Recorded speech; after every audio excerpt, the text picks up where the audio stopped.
Assalamualaikum warahmatullahi wabarakatuh. Perkenalkan, kami dari kelompok 12 ingin mempresentasikan hasil diskusi kelompok kami yang berjudul tentang organogenesis yang beranggotakan saya sendiri Syarifah Rajanasari dan teman saya Adinda Olivia.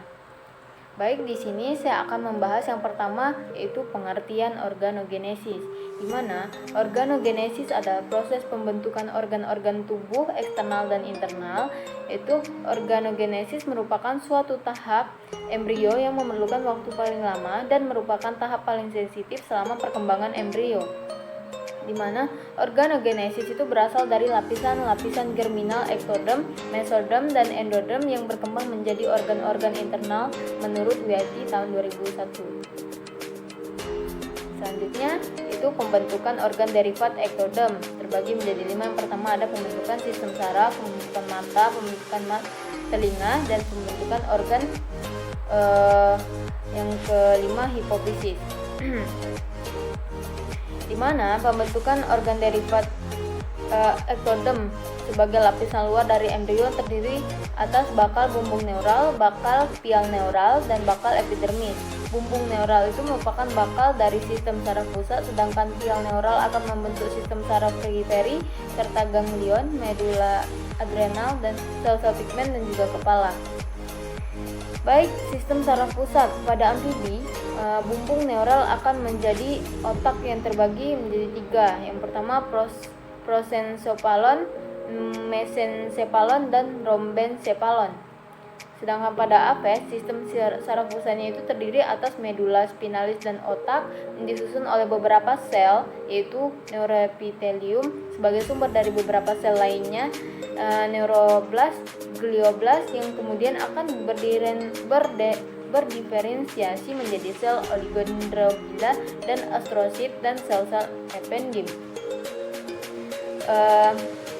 Sedangkan pada mamalia, diferensiasi bumbung neural menjadi 3 wilayah yang bakal sistem saraf pusat, yaitu otak dan medula spinalis, di mana bagian anterior bumbung neural itu terbagi menjadi otak depan atau prosencephalon, otak bagian tengah mesencephalon, dan otak bagian belakang rhombencephalon, di mana prosencephalon itu dibagi lagi menjadi bagian anterior, yaitu telencephalon, dan di bagian kedua disebut diencephalon. Rhombencephalon berkembang menjadi 2 wilayah, yaitu ada melencephalon dan mesencephalon. Sedangkan sistem organ pada amfibi itu ada prosencephalon terdiri dari vesikula optik yang merupakan bakal mata. Dan pada penutup dari lipatan neural terjadi pembentukan lengkung insang yang akan berubah menjadi tunas insang dan insang serta alat pendengaran dari katak. Bakal hidung itu tampak berupa lekuk. Hidung berasal dari plakoda hidung yang berinvaginasi pada ektoderm dari daerah telencephalon. Sedangkan pada apes, matanya itu berasal dari ektoderm dan mesoderm yang pada bagian sefalik embrio. Sedangkan pada mamalia, pembentukan organ indera itu dimulai dengan penebalan plakoda ektoderm sebagai hasil induksi sekunder dari beberapa wilayah sistem pusat yang sedang berkembang. Ada sistem integumen, di mana pada amfibi itu kulit terbentuk dari bumbung ektoderm yang awalnya terdiri dari selapis sel epidermis, kemudian tumbuh menjadi 2 lapis sel yang yaitu periderm berupa sel gepeng yang berada di sebelah luar dan stratum germaniticum berupa sel kubus yang berada di sebelah dalam. Sedangkan sistem integumen pada apes, yaitu epidermis yang berlapis 3, ada lapisan intermedia, stratum granulosum, dan juga stratum corneum. Sedangkan pada mamalia, lapisan luarnya itu membentuk perit, lapisan dalamnya itu disebut lapisan basal atau stratum germinativum. Selanjutnya kita bahas tentang kelainan pada pembentukan organ derivat mesoderm, yang dimana itu terbagi menjadi 3. Yang pertama ada kulit. Pada kulit albino terdapat melanosit dengan jumlah yang normal tetapi gagal mengakumulasi pigmen karena kekurangan enzim tirosinase yang mengubah asam amino tirosin menjadi melanin. Yang kedua, sistem saraf pusat, di mana kelainan pada sistem saraf pusat yaitu gangguan pada induksi dorsal, gangguan pada induksi ventral, gangguan pada proliferase sel, dan juga gangguan pada migrasi saraf. Sedangkan yang ketiga, gangguan organ indera, di mana organ indera vertebrata yang paling penting dan paling kompleks adalah mata dan telinga. Kelainan pada mata vertebrata adalah organ yang sangat kompleks, berasal dari ektodem dan mesodem di bagian sefalik embrio. Apabila terdapat kelainan saat diferensiasi, sel kerucut dan sel batang tidak berkembang. Sedangkan pada telinga luar dapat kelainan yang disebut dengan mikrotia, di mana mikrotia adalah kelainan kongenital berupa malformasi daun telinga yang memperlihatkan kelainan bentuk dengan derajat kelainan dari ringan sampai ke berat. Daun telinga itu berukuran kecil sampai tidak terbentuk sama sekali atau anotia. Pada kelainan ini, daun telinga mengandung sisa kartilago yang tidak terbentuk dengan baik yang melekat pada jaringan lunak lobul dan posisinya itu tidak sesuai dengan telinga normal. Selanjutnya kita masuk ke mesodem. Pengertian mesodem, di mana mesodem adalah lapisan germinal yang ada pada embrio hewan yang akan memunculkan jenis jaringan khusus, di mana mesodem itu merupakan salah satu dari 3 lapisan germinal yang ditemukan pada organisme tripoblastik. Itu ditemukan antara ektodem dan endodem. Semua hewan simetri bilateral adalah tripoblastik, sedangkan beberapa hewan yang lebih sederhana seperti Cnidaria dan Stenophores atau ubur-ubur dan jeli sisir yang hanya memiliki 2 lapisan germinal dan dipoblastik.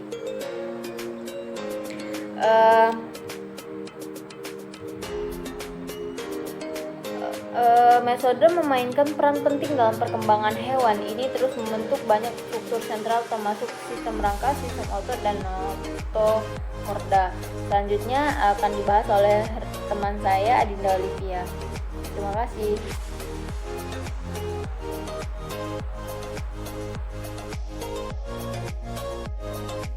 Warahmatullahi wabarakatuh. Saya Adinda Olivia. Saya kali ini akan membahas tentang pembentukan derivat lapisan benih.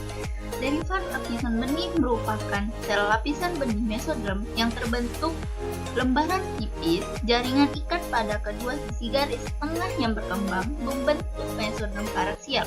Kemudian lebih ke lateral tetap tipis, kemudian lempeng lateralnya dengan timbulnya serta bersatunya rongga intraseluler pada lempeng lateral jaringan. Kemudian jaringan ini terpecah menjadi 2 lapisan, yaitu mesodem parietal yang meliputi amnion, kemudian mesodem visceral yang meliputi kandung kuning telur. Nah, di sini ada pembentukan dari derivat lapisan benihnya, ada diferensiasi somit, mesodem intermediate, lapisan mesodem parietal dan visceral. Kemudian ada darah dan pembuluh darah. Baik, langsung saja ke diferensiasi somit. Bisa lihat teman-teman pada gambarnya. Nah, diferensiasi somit ini merupakan menjelang permulaan minggu keempat, sel-sel epitolit yang membentuk dinding ventral dan dinding medial somit kehilangan bentukan epitelnya. Kemudian setelah epitelnya hilang ini menjadi polimorf dan berpindah melalui korda dorsalis. Kemudian sel-selnya bersama-sama disebut dengan sklereton membentuk jaringan yang dikenal sebagai mesenkim. Nah, selanjutnya ada mesodem intermediate. Bisa dilihat teman-teman pada gambar mesodem intermediate pada hari yang ke-21, di mana jaringan ini berdiferensiasi dengan cara berbeda dengan mesodem diferensiasi somit. Nah, berbeda dengan diferensiasi somit di mana daerah cervical dan tokralnya bagian atas jaringan ini secara segmental menyusun kelompok-kelompok sel yang kelak menjadi nefrotom. Nah, nefrotom ini lebih ke kaudal, membentuk massa jaringan yang tak bersegmen, kemudian dikenal sebagai korda nefrogenik yang nantinya berkembang menjadi suatu ekskresi susunan kemih. Nah, bisa dilihat ya teman-teman pada gambarnya. Kemudian di sini ada lapisan mesoderm parietal dan visceral, yang dimana kedua lapisan ini membatasi selom intraembrional, yang mana mesoderm parietal bersama ektoderm di sekitarnya membentuk dinding lateral dan lateral tubuh mesoderm. Visceral dan entroembrional membentuk dinding usus. Nah, selanjutnya membahas tentang darah dan pembuluh darah. Nah, darah dan pembuluh darah ini merupakan sel darah dan kapiler yang berkembang di dalam mesoderm, ekstraembrional dan zoogot dan tangkaian penghubung, dengan terus beruntas pembuluh ekstrional. Terbentuklah hubungan dengan pembuluh darah mudigah sehingga menghubungkan mudigah dan plasenta. Sel-sel darah dan pembuluh darah intraembrional termasuk tabung jantung terbentuk dengan cara yang sama dengan pembuluh ekstraembrional, yakni dari sel-sel mesoderm yang membentuk kelompok sel-sel angiogenik yang membentuk rongga karena bergabungnya celah antara sel-sel. Baik, selanjutnya saya akan tentang organogenesis pada bumbu mesoderm. Nah, organogenesis pada bumbu mesoderm sendiri itu, bumbung artinya adalah perlindungan. Nah, di mana pembentukan organ tubuh pada makhluk hidup, hewan dan manusia. Organ ini dibentuk berasal dari masing-masing lapisan dinding tubuh embrio pada masa gastrula. Nah, di sini ada bumbung mesoderm itu ada empat bumbung, yaitu bumbung epidermis yaitu pembentukan kulit, kemudian ada bumbung endoderm yaitu pembentukan saluran pencernaan, selanjutnya ada bumbung neural atau saraf yaitu pembentukan sumsum tulang belakang dan otak. Kemudian di sini ada bumbung mesoderm.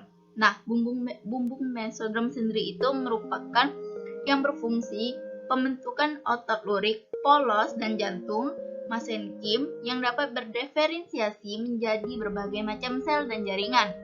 Kemudian ada gonad, saluran kelenjar seperti ginjal dan gonad, saluran serta kelenjar-kelenjarnya. Kemudian ada ginjal dan ureter.